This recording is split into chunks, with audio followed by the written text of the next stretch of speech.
Ayan guys. Good morning. Bye-bye. Ingat po. Ayan, alis na siya. Papasok siya, nakabike yan.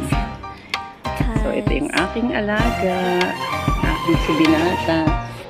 Ingat. So, ayan guys. Good morning. Ayan. Update tayo ngayon sa ating halaman. Ito yung aking sinasabing favorite plant na talaga namang bulaklakan yung mga purple talaga siya. Yan, gusto ko yan guys.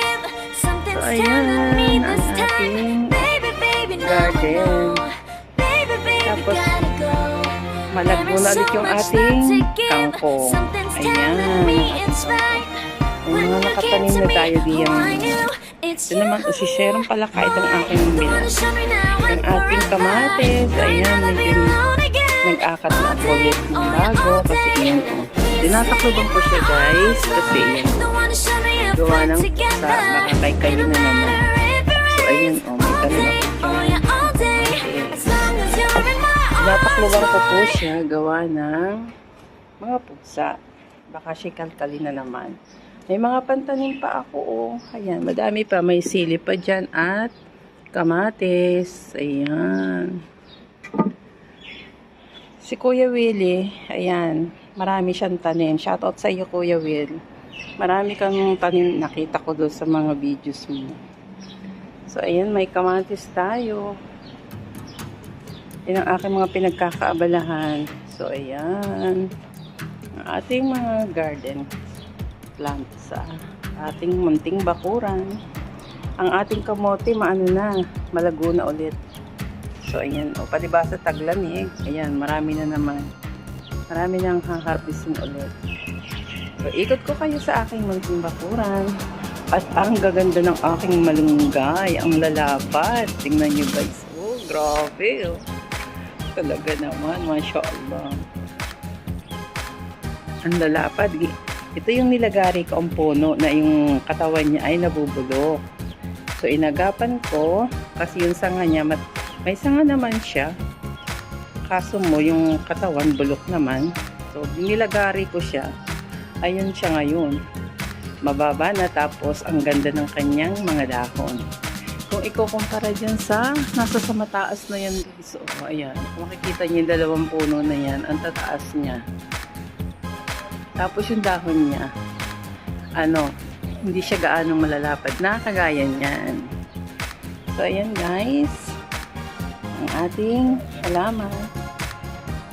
At medyo lumalaki na rin yung ating papaya. So, ayan, update ko kayo sa ating papaya. Ayan lamang guys, nakita ko sa inyo. So, ayan, at ipasisilip ko yun sa inyo.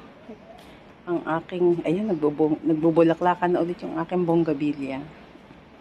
Ano bang tawag dito sa halaman na to? Purple din siya. Itong violet na to, hindi ko na kung anong tawag dito sa halaman na to. Bumubulaklak din siya. Maganda rin siya. So, ayan, comment below na lang kung alam niyo ang tawag sa halaman na yan. Thank you guys. So, ayan, ang ating aloe vera ulit. At yan, ang aking kamote. Malago na ulit.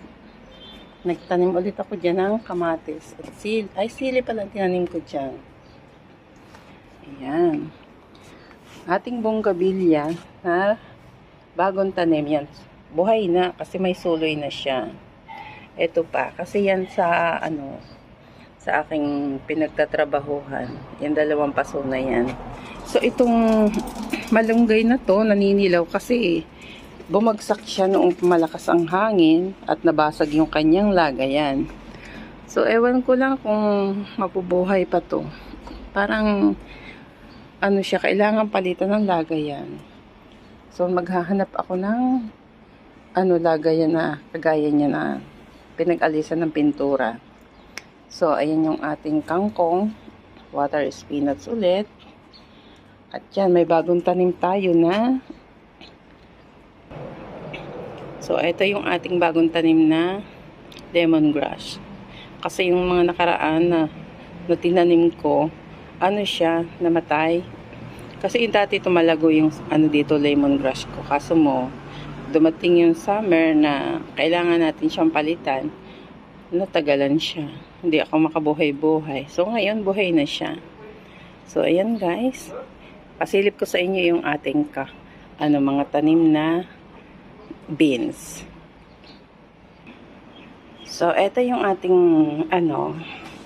another na tanim, kamates. Yan, medyo malago na siya. At ito yung ating hinihintay na long beans. Sana siya bumunga kaagad. Ayan, mataas na siya. Mataas na yung ating sitaw. Ayan po. Yung ating kamates, ayan. So, dito yan sa may backyard pa rin. So, ayan guys. Ang aking ma-share, yung ating halamanan.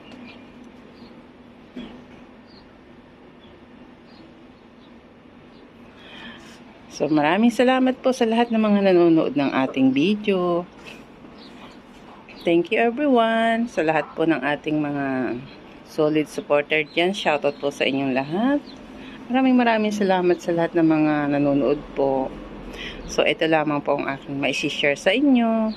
Bye-bye and thank you po. God bless you all.